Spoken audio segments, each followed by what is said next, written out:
আসসালামু আলাইকুম। টিভি টুমোরোর বিশেষ অনুষ্ঠান প্রতিধ্বনিতে আপনাদেরকে সবাইকে জানাচ্ছি আন্তরিক শুভেচ্ছা। আমি ডক্টর আরিফিন সুমন এই অনুষ্ঠানের সঞ্চালক হিসাবে আছি এবং আজকে এই প্রতিদিন অনুষ্ঠানে আমাদের যে রাজনৈতিক হালচাল নিয়ে যে অনুষ্ঠান সেখানে উপস্থিত আছেন আমাদের মধ্যে ডক্টর মোবারক হোসেন, ডক্টর আনোয়ারুল ইসলাম শাওন এবং ডক্টর তানভীর আহমেদ সুমন। সবাইকে জানাই শুভেচ্ছা। তো কেমন আছেন আপনারা? আলহামদুলিল্লাহ ভালো আছি। আপনি কেমন আছেন? আলহামদুলিল্লাহ জি ভালো আছি। তো যেহেতু আমাদের ইলেকশনের খুব অতি সন্নিকটে বা সামনে চলে আসছে এবং আমরা জানি যখন আসলে রাজনীতির মাঠ গরম হয়ে গেছে ইলেকশন পারপাসে আর কি, তা প্রথমেই তানভীর কাছে জানতে চাই, ডক্টর তানভীর কাছে যে কী অবস্থা, বা আপনারা যেহেতু ডক্টর, আমরা তো অনেক লোকদের সাথে কথাবার্তা বলি, সাধারণ মানুষের সাথে মিশি এবং বিভিন্ন জায়গায় ভ্রমণ করি, সেই হিসাবে তাদের কী চিন্তা ভাবনা? আমার কাছে খুবই ভালো লাগছে। বিষয়টা হচ্ছে 17 বছর পরে সবাই ভোট দেওয়ার একটা আমেজ তৈরি হয়েছে মানুষের মাঝে। মানুষও দেখছে যে আসলে তারা ভোট দিতে পারেনি, কিন্তু এখন সবার মাঝে সেই স্পিরিটটা তৈরি হয়েছে যাতে তারা ভোট দিতে পারে। এবং নির্বাচনের মাঠে খুব ভালোই লাগছে যে ধানের শীষের একটা জোয়ার মনে হচ্ছে আমার কাছে। আমাদের চেয়ারম্যান যখন দেশে এসেছেন তারপর থেকে রাজনৈতিক প্রেক্ষাপটই পরিবর্তিত হয়ে গেছে। আগের মতো ওই খারাপ অবস্থা এখন নেই, এখন সবার মধ্যে একটা জোয়ার তৈরি হয়েছে এবং সবাই ভোট দেবে যেন সবাই খুব আনন্দিত, উল্লসিত। কিন্তু আপনি যে বলেছেন যে চেয়ারপারসন আসার পর খুব মানুষ বিএনপির প্রতি উচ্ছ্বাসিত, কিন্তু ফেসবুক বা সামাজিক যোগাযোগ মাধ্যম তো অন্য কিছু বলছে, দেখা যাচ্ছে যে সব কিছুই মানে অন্য রাজনৈতিক দলের পক্ষে বলছে, সেই ব্যাপারে বাস্তবতা হলো যখন যারা বাস্তবভাবে গণমুখী না হয় এবং মানুষের আলোচনার বাইরে চলে যায় তখন তারা আসলে মিডিয়াকে বেছে নেয়। মিডিয়াকে দিয়ে তারা বেশি একটা জনপ্রিয় হওয়ার চেষ্টা করে। সময় তো আসলে মিডিয়া তো মানুষকে অনেক কিছু কনফার্ম করতে পারে, ঠিক আছে না? সেই ক্ষেত্রে মিডিয়ার একটা গুরুত্ব রয়েছে, অবশ্যই গুরুত্ব। সেই হিসাবে যে আপনারা যারা বিএনপি সাপোর্ট করছেন সেই ক্ষেত্রে আপনারা মনে করছেন না যে বিএনপি কিছুটা পিছিয়ে রয়েছে মিডিয়ার ক্ষেত্রে? সেটা হতে পারে। তাদের হয়তো মিডিয়া অনেক স্ট্রং, মিডিয়া তাদের অনেক বাহিনী আছে, বট বাহিনী যেটাকে আমরা বলি, অনেক বড় বড় কর্মী আছে, বাহিনী আছে, তারা সারাক্ষণে প্রচার করতেই থাকে, অপপ্রচার বিভিন্ন দলের বিরুদ্ধে। আমাদের দলের বিরুদ্ধে সবচেয়ে বেশি অপপ্রচার তারা করছে। আমরা আসলে কারোর বিরুদ্ধে অপপ্রচার করতে চাই না, আমরা আমাদের নিজেদের কাজ দিয়ে দেখাতে চাই। মানুষ এখন মিডিয়া কেন্দ্রিক হলেও ভালো মন্দ মানুষ বুঝে, মানুষ বাস্তবতা বুঝে, কোনটা মিডিয়ায় ভুল সেটাও বুঝে। সো মিডিয়ার শুনেই যে সবাই ঢালাভাবে ভুল কাজ করে বসবে তা কিন্তু না। আপনার কি মত ডক্টর শাওন? আমার কাছে, আমি ঢাকা 17 এবং ঢাকা 8-2 আসনে হচ্ছে কয়েকদিন ধরে আমি নির্বাচনী প্রচারণা চালাচ্ছি। মানুষের রেসপন্স খুবই ভালো। আমরা মিডিয়াতে যেগুলো দেখছি, ফেসবুক বা সোশ্যাল মিডিয়ায় যেগুলো দেখছি, সেগুলোর সাথে মাঠ পর্যায়ের যে রাজনীতি সেটার আমি আসলে কোনো মিল খুঁজে পাইনি। মানুষের রেসপন্স খুবই ভালো, তারা অধীর আগ্রহে অপেক্ষা করছে ভোট দেওয়ার জন্য, যেহেতু 17 বছর আমরা ভোট দিতে পারিনি। এবং ধানের শীষের একটা গণজোয়ার তৈরি হয়েছে। ধানের শীষের বলতে হবে অবশ্যই একটা গণজোয়ার তৈরি হয়েছে এবং এইটা দেশনায়ক বিএনপির চেয়ারম্যান জনাব তারেক রহমান দেশে আসার পরে তার আগ পর্যন্ত যেই চিত্রটা ছিল রাজনৈতিক মাঠের, সেই চিত্রটা পুরোটাই পাল্টে গিয়েছে। ঠিক আছে, আমি শুনলাম, কিন্তু যে ব্যাপারটা হয়েছে আমি ডক্টর মোহর কাছে জানতে চাচ্ছি যে সবাই বলছে তারেক ম্যাজিক এটা কথা বলতেছিল। এখন যেমন ধরেন বিভিন্ন রাজনৈতিক প্রতিপক্ষ তো বলতেছে যে এই সংসদ ইলেকশনগুলোতে তারেক ম্যাজিক কোনো কাজেই দেখাতে পারেনি, কিন্তু ঠিকই তারেক রহমান আসার পরেও কিন্তু সংসদ নির্বাচনে অন্য সংগঠনের ছাত্র সংগঠনগুলো জিতে গিয়েছে। সেই ব্যাপারে আপনার মতামতটা কি? জি, ধন্যবাদ ডক্টর আরিফিন আপনার অনুষ্ঠানে আমন্ত্রণ জানানোর জন্য। যে দেখেন, আসলে আমাদের গত 17 বছর ধরে মানুষ ভোটের জন্য যুদ্ধ করেছে। আমাদের জাতীয়তাবাদী সমস্ত শক্তি গণতন্ত্রের জন্য লড়ে গেছেন। জনাব তারেক রহমান থেকে শুরু করে বেগম খালেদা জিয়া সবাই এই গণতন্ত্রের জন্য পরিশ্রম করছে। এখন মানুষ আসলে কি চাচ্ছে? মানুষ চাচ্ছে হলো গণতন্ত্রের উত্তরণ হোক। সেই উত্তরণের জন্যই এই তারেক রহমান দেশে আসার মাধ্যমে সেই রাস্তাটা সহজ হয়ে গেছে এবং এর মাধ্যমে নির্বাচনের ট্রেন আপনার যথেষ্ট পরিমাণ তার অন্তিম গন্তব্যের দিকে ছুটছে এবং মানুষ 17 বছর পর যে ভোট দিতে পারবে এটারই চারদিকে এখন জোয়ার চলছে এবং সেটারই বড় ভূমিকা হলো জনাব তারেক রহমানের। ওনার মাধ্যমে আগামীতে গণতন্ত্র সুপ্রতিষ্ঠিত হবে এবং ওনার হাত ধরে মানুষ আবার ভোট দিবে, মানুষের পছন্দের প্রার্থীকে ভোট দিবে এবং দেশ সামনের দিকে এগিয়ে যাবে। আরেকটা ব্যাপার যে এখন আমরা দেখছি আসলে সোশ্যাল মিডিয়াতে, তখন আমাদের আসলে সবচেয়ে বড় কথা হচ্ছে এখন মানুষ পেপারের চেয়ে বেশি বা নিউজ পেপারের চেয়ে বেশি সোশ্যাল মিডিয়া যে সহজভাবে চলে আসে। যেমন কেউ কেউ বলছেন যে নির্বাচনের কারচুপির ব্যাপারে যে ডিজিটালাইজেশন, কেউ কেউ বলছে যে না, যে ঢাকা শহরে অনেক, যদিও আমরা জানি 4 কোটি, প্রায় 3.5 থেকে 4 কোটি নতুন ভোটার এসেছে, তারপরেও অনেক ক্ষেত্রে অনেকে অভিযোগ করছেন ঢাকার কয়েকটি আসনে বিশেষ করে স্পেসিফিক কিছু কিছু জায়গায় ভোটারের সংখ্যা অত্যন্ত বেড়ে গিয়েছে। তো এই ব্যাপারে আপনার কি মনে হয় যে তারা কি এমনি ভোটার বেড়েছে, নাকি অন্য কোনো জায়গা থেকে তারা যে কোনো পার্টি সে ভোটারগুলোকে এনে তাদের সমর্থন বানানোর চেষ্টা করছে? জনাব তানভীর বলেন। আমার তো মনে হয় আসলে এমনি এমনি ভোটার বাড়েনি, তারা আসলে যেই আসনগুলো দেখা যাচ্ছে তাদের আসলে হওয়ার কোনো সম্ভাবনা নেই, বা তাদের যেখানে সম্ভাবনা খুব কম, এই আসনগুলো থেকে তারা ভোটারদেরকে নিয়ে এখানে শিফট করেছে, যাতে এখানে যাদের তাদের প্রার্থী আছে তাদের ভোটে তারা বাড়ে, যারা হেভিওয়েট প্রার্থী আছে তাদের মধ্যে থেকে, এরকমই দেখা যাচ্ছে আসলে এই ক্ষেত্রে তো কিছু বলার নেই। বাংলাদেশের একটা আপনার মানে সংবিধান দেখলে দেখবেন যে বাংলাদেশ ইনডিফারেন্সিয়াল, মানে একটি একক রাষ্ট্র, তো যে কেউ যে জায়গায় ভোটার হতে পারে। তা এইটা যদি আপনাদের একটা কমপ্লেন থেকে থাকে, তাহলে আপনারা কোনো কাজ করলেন না, বা অন্য দলরাও কোনো কাজ করলো না? যারা এখানে, শুধু আমি জামাত, বিএনপি বা অন্য কাউকে বলছি না, সব দলকেই আমি কথাটা, যে জেনারেলাইজ কথাটা আর কি, তাহলে শুধু বিএনপির পক্ষ থেকে কোনো কথাটা উঠলো না। এটা তো আসলে সব দল এটা করতে চাবে না, কারণ মানুষ তো সব জায়গায়ই থাকে, ভোটার তো সব জায়গারই।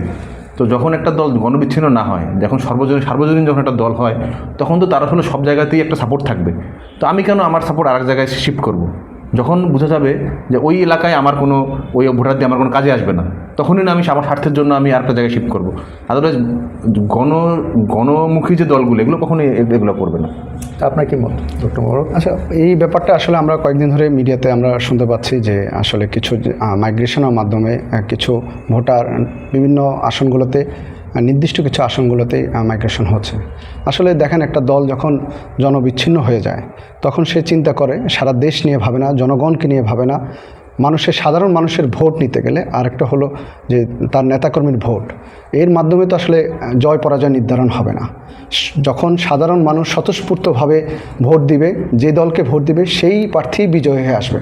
এটার একটা বড় উদাহরণ হলো 5ই আগস্টে দেখেন, সাধারণ মানুষ যখন রাস্তায় নেমে আসছে, তখন সমস্ত অন্যায় অবিচার ধুলোয় মিশে গেছে। সো এটাকে আমি আসলে খুব বড় করে দেখব না। এটা হয়তোবা তাদের ইলেকশন ইঞ্জিনিয়ারিং একটা পার্ট হইতে পারে, বাট এটা দ্বারা সাধারণ মানুষের ভোট আকৃষ্ট করা এবং বিজয়ী হয়ে আসা খুব সহজ হবে না। আপনার কি মত? এই যে সবাই যে বলছে, এটা আপনি কি বলতে চাচ্ছেন? আমার কাছে মনে হচ্ছে যে যেভাবে একটা দল গুপ্ত রাজনীতি করছে, গুপ্ত রাজনীতির মধ্যে তো কিছু সুফল এবং কুফল দুইটাই আছে। এটা হচ্ছে তারা গুপ্ত রাজনীতির একটা সুফল ভোগ করবে। তাদের কিছু আসনে তারা বাইরের থেকে মাইগ্রেট করে ভোটার নিয়ে এসেছে। তারা হচ্ছে, আমার মনে হয় না এই ভোটার মাইগ্রেট করে নিয়ে আসার কারণে তারা ওই আসনে খুব মানে জয়ী হয়ে যাবে, এরকম আমার কাছে মনে হচ্ছে না। বিটিআরসি তো যেটা বলেছে যে 5ই আগস্টের পর থেকে ঢাকায় প্রায় অ্যারাউন্ড, সঠিক অঙ্কটা তারা বলতে পারেনি, রেঞ্জের মধ্যে বলেছে অ্যারাউন্ড 25 লাখ, বা এরা তো সিম ঢাকায় ঢুকেছে। আসলে তো মানুষের প্রেজেন্স তো সিম সংখ্যাতে মোবাইলের সেট দিয়ে আমরা বুঝতে পারি। তো সেই হিসাবে তো অনেকেই বলছিলেন যে আসলে তারা অনেকে থেকে গিয়েছে অলরেডি ঢাকাতে। তা জনাব শাওন, আপনার কি চিন্তা যে বলছে যে আসলে মাইগ্রেট করার ব্যাপারে? মাইগ্রেশন তো হয়েছে, অবশ্যই মাইগ্রেশন হয়েছে, এবং বিটিআরসি যেই হিসাবটা দিচ্ছে, আমার কাছে মনে হয় এই হিসাবের সাথে কিছু গড়মিল হতে পারে।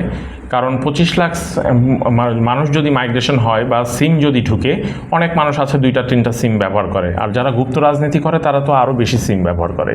সেই ক্ষেত্রে আপনার গুপ্ত রাজনীতির কথা শুনে কথা মনে পড়লো, যেমন সবাই যেমন বলে যে আসলে তারেক রহমান অত্যন্ত ডিসেন্ট, উনি অত্যন্ত সুন্দর অ্যাটিটিউডে কথা বলেন, এটা তো সবাই স্বীকার করছেন। কিন্তু দেখা যাচ্ছে যে রাজনীতির মাঠে তো কিছু কথা বলতে হয়, এবং উনি কিন্তু ব্যক্তিগতভাবে কাউকে কোনো অ্যাটাক করে কথা বলেননি। কিন্তু রিসেন্টলি ওনার 2টা শব্দ গুপ্ত, এটা বলার পর দেখছে যে সবার রাজনীতি আমার গরম হয়ে গেছে। ব্যাপারটা কি? এটা শুনে, আপনার কথা শুনে আমার একটা প্রবাদ মনে পড়লো কথা সবার মাঝে, যার কথা যার গায়ে বাজে। এখন যারা গুপ্ত তাদের গায়ে তো বাঁধবেই, তারা এই কথাটা তাদের দিকে টেনে নেবে। যারা প্রতিবাদ করছে তারা গুপ্ত রাজনীতিই করে আসছে, এবং তারা একটা প্রোপাগান্ডার রাজনীতি শুরু করেছে বাংলাদেশে এই নির্বাচনকে কেন্দ্র করে। আমার বিশ্বাস, প্রোপাগান্ডা বা এই গুপ্ত রাজনীতি করে জনগণের খুব কাছে যাওয়া যায় না। রাজনৈতিকভাবে যাদের কোনো আদর্শ থাকে না এবং দেউলিয়া অবস্থা হয়ে যায়, তারা তখন এই পদ্ধতিগুলো অবলম্বন করে। এবং বাংলাদেশের ভোটারদের উপরে আমার এখনও 100% বিশ্বাস আছে যে তারা ভোটটা ঠিক জায়গা মতোই দিবে। আচ্ছা, তানভীর, আপনার কি বলার আছে এই গুপ্ত ব্যাপার নিয়ে? আমারও মনে হয় তাই, আসলে যারা প্রকাশ্যে আসতে পারে না তারা জনগণের কাছে কীভাবে যাবে? প্রকাশ্যে থাকা এক জিনিস আর গুপ্ত থাকা আরেক জিনিস। সারা বছর আমি অন্য আওয়ামী লীগের সাথে মিলেমিশে সুবিধা পেয়ে আসছি, এখন আমি যদি আবার নতুন করে হতে চাই, যে যারা বঞ্চিত ছিল, যারা মাইর খেয়েছে, যারা অনেক কষ্ট করছে, তাদেরকে তো জনগণ দেখছে যে কারা সাফারার, কারা কষ্ট করছে, কারা জনগণের মধ্যে ছিল। আচ্ছা ডক্টর মোরক, তা আপনাকে জানতে চাচ্ছি, এই যে বিএনপি চেয়ারপারসন যে বাসে করে যে বিভিন্ন জায়গায় ঘুরছেন, দেশের এক প্রান্ত এক প্রান্ত, এটাতে ভোটারদের উপর মধ্যে কীরকম মানে আগ্রহ ক্রিয়েট করছে বলে মনে হয় আপনার ধারণা? জি, ধন্যবাদ। দেখেন, তারেক রহমান যখন 2001 থেকে 2006 সালে উনি তৃণমূল রাজনীতির সাথে সারা দেশেই তৃণমূল মানুষের সাথে মিশতে গেছেন, এবং সেখানে তার মানুষদের সাথে আগে থেকেই উনি এরকম মানুষদের সাথে মানুষের কাছে যাওয়ার প্রবণতা ওনার আগে থেকেই ছিল। তো ওইটারই একটা, যে সারা দেশের মানুষের একটা আকাঙ্ক্ষা, 17 বছর পর মানুষ যে একটা সুযোগ পেয়েছে জনাব তারেক রহমানকে, সেই উনি যে মাটি ও মানুষের সাথে মিশে যেতে পারেন, এটা তার একটা বড় যোগ্যতা। এই জন্যই উনি সারা দেশেই একটা সফর করছেন, এবং সারা দেশে মানুষের মধ্যেই অত্যন্ত মানে ওয়েল রিসিভড হচ্ছে, যে সবাই যে গাছের ফুলের ছিঁড়ে, মানে সাধারণত মানুষ যারা ফুল গাছ যত্ন তারা কোনো ফুল ছিঁড়তে চায় না, কিন্তু দেখা যাচ্ছে মানুষ নিজে টবের ফুল ছিল তাকে বরণ করছে। কি বলেন? জি ডক্টর শাওন। জি, এই জিনিসটা বিভিন্ন জায়গাতেই দেখা যাচ্ছে। যেমন আমরা রাজশাহীতে দেখেছি, রাজশাহীতে তারেক জিয়া যখন প্রচারণা চালাতে গেলেন, এইরকম রিসেপশন বা গ্র্যান্ড রিসেপশন বাংলাদেশে আজ পর্যন্ত কোনো নেতাকে দিয়েছে কিনা এটা আসলে আমার মনে পড়ে না। মানুষের মধ্যে একটা মানে এত বছরের নির্যাতন, বঞ্চনা, এই ভোট দিতে না পারার যে ক্ষোভটা, সেটা তারেক রহমানকে দেখে তারা হচ্ছে এটা নিজেদেরকে ধরে রাখতে পারছে না, তাদেরকে মানে আবেগ ধরে রাখতে পারছে না, তাদের আবেগটাকে ধরে রাখতে পারছে না। তারা অধীর আগ্রহে অপেক্ষা করছে। উনি যখন সিলেট থেকে নির্বাচনী প্রচারণা শুরু করলেন, নরসিংদী এসেছেন উনি ভোর 4টার সময়, তখনও লাখ লাখ মানুষ। এই মানুষগুলা কিন্তু নিজে থেকে আসছে, দলের প্রতি ভালোবাসার টানে আসছে। এখন এই মানুষগুলাকে তো আপনাকে মূল্যায়ন করতে হবে। তা তো বটে। যেমন আমি এই আজকে যে পডকাস্টের জন্য যখন ফোন করেছিলাম ডক্টর তানভীরকে, উনি বলেছিলেন যে উনি বাংলাদেশের চূড়ান্ত উত্তরবঙ্গের দিকে আছেন। তা ওই দিকে কী অবস্থা? উত্তরবঙ্গের দিকে গিয়েছিলেন যে আপনি, কী অবস্থা বলছেন? উত্তরবঙ্গের লাস্টের বর্ডারের দিকে গিয়েছিলাম, হিলি বন্দর, বিরামপুর, হাকিমপুর, ওই অঞ্চলে গিয়েছিলাম, দিনাজপুরে। ওখানে আমার কাছে খুব ভালোই মনে হচ্ছে। ওখানে শুধু এত তো ঘনবসতি না, ওখানে অনেক দূরে দূরে বাজার, দূরে দূরে বাড়িঘর। আচ্ছা, ওখানকার মানুষের কী চাহিদা, মানে ভোটের ক্ষেত্রে তারা কোন ধরনের প্রার্থীকে তারা চাচ্ছিল? ওখানকে যেটা কী আসলে আলটিমেটলি আমাদের যে এই যে কথাবার্তাগুলো বলতেছি, বড় একটাই উদ্দেশ্য হচ্ছে আসলে দেশের মানুষ কী চাচ্ছে, স্টেবিলিটির কোন দিক থেকে, তারা কি রকম প্রার্থী? ওখানে তো একেবারে দুর্গম এলাকা, রাস্তাঘাট খারাপ, বাড়িঘরের অবস্থা বেশি ভালো না। ওখানে মানুষজন আসলে এলাকার উন্নয়ন চায়। ওনাদের কথা হচ্ছে একটা, যে এত বছর যারা এখানে ক্ষমতায় ছিল, তারা আসলে এলাকার উন্নয়নে কিছুই করে নাই। মাটির রাস্তা, নষ্ট রাস্তা, ধুলাবালি, খুব খারাপ অবস্থা। তাদের দাবি হচ্ছে একটু মসজিদ, মন্দির, একটু রাস্তাঘাট যদি ঠিক হয়, বাজারটাগুলো ঠিক হয়, কিন্তু তাদের দাবি। যে প্রার্থী তাদেরকে এই কাজ করে আশ্বাস দেবে বা করবে, তাকেই তারা ভোট দেবে, এরকমই তাদের একটা চিন্তাভাবনা। এবং ওখানেও আমার কাছে মনে হচ্ছে ধানের শীষের ব্যাপক জোয়ার, ভালো জোয়ার এবং খুব ভালো অবস্থা আছে তাদের। আচ্ছা, আমরা তো মোটামুটি অনেক কথাই বললাম। তবে সুপ্রিয় দর্শক, আপনারা তো শুনছেন যে আমাদের পডকাস্টের মধ্যে যে কিছু কথা বের হয়ে আসছে, যে আসলে একটা জোয়ার আসছে ধানের শীষের পক্ষে। তা এখন আপনাদের প্রতি আমরা যে এখানে যারা পডকাস্ট করলাম, সবাই কিন্তু একটাই কথা, যে আসলে মানুষ পরিবর্তন চায়, মানুষ চেঞ্জ চায়। এই চেঞ্জটা যে পজিটিভ দিকে যায়, সেই দিকেই আমাদের ভোটটা দেওয়া উচিত। এবং ওনারা কিন্তু বসে থেকে বলছে যে ধানের শীষ সেই পক্ষে কাজ করছে যেন সব কিছু যেন পজিটিভ হোক। যেমন জনাব তারেক রহমান বলেছেন সবার আগে বাংলাদেশ, আমরাও বিশ্বাস করি সবার আগে বাংলাদেশ। ধন্যবাদ সবাইকে এই পডকাস্টে দেখার জন্য এবং সামনের পর্ব দেখার জন্য আপনাদেরকে আমন্ত্রণ জানাচ্ছি। আসসালামু আলাইকুম।